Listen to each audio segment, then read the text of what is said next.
Today I would like to talk to you about duck potato that you can buy at tnursery.net.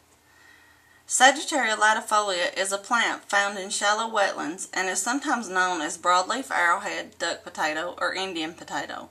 This plant produces edible tubers that were extensively used by the indigenous peoples of the Americas. Broadleaf arrowhead is a variable-sized perennial growing in colonies that can cover large amounts of ground. The roots are white and thin, producing white tubers covered with a purplish skin a good distance from the mother plant. The plant has no stem to speak of, producing a rosette of leaves and an inflorescence on a long rigid hamp. The leaves are extremely variable, from very thin at 1 to 2 centimeters to wedge-shaped like those of the Sagittaria Latifolia. Spongious and solid, the leaves have parallel venation meeting in the middle and the extremities. The inflorescence is a raceme composed of large flowers whorled by threes, usually divided into female flowers on the lower part and male on the upper, although dioecious individuals are also found. 3 round white petals and 3 very short curved dark green sepals. Male flowers are easily distinguished from female due to the dissimilarity between the 25 to 50 yellow stamens of the male and the sphere of green carpels of the female ones.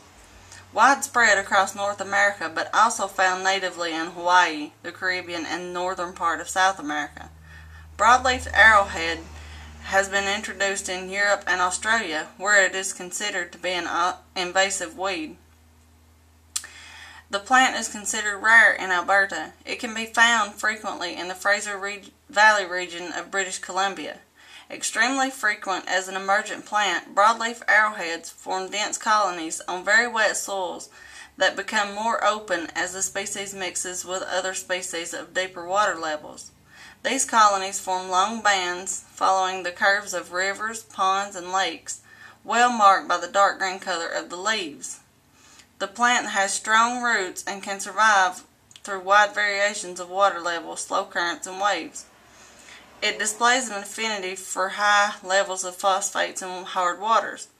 Despite the name duck potato, ducks rarely consume the tubers, which are usually buried too deep for them to reach, although they often consume the seeds. Beavers, North American porcupines, and muskrats, however, eat the whole plant, tubers included. Easily cultivated in a 1/15th to a 1/45th of a meter of water with no or little current. Plant tubers well spaced, no more than 12 plants per square meter, at the end of May at a depth of 5 to 7 centimeters. Fertilize with decomposed manure. Multiply through seeding or division in July. The tubers of Sagittaria Latifolia and Sagittaria Latifolia have long been an important food source to the indigenous peoples of the Americas. The tubers can be detached from the ground in various ways, with the feet, a pitchfork, or a stick, and usually then float to the surface. Ripe tubers can be collected in the fall and are often found floating freely. These tubers can be eaten raw or cooked for 15 to 20 minutes. The taste is similar to potatoes and chestnuts, and they can be prepared in the same fashions: roasting, frying, boiling, and so on. They can also be sliced and dried to prepare a flour. Other edible parts include late summer buds and fruits. It is vulnerable to aphids and spider mites. Buy Sagittaria Latifolia at tnursery.net.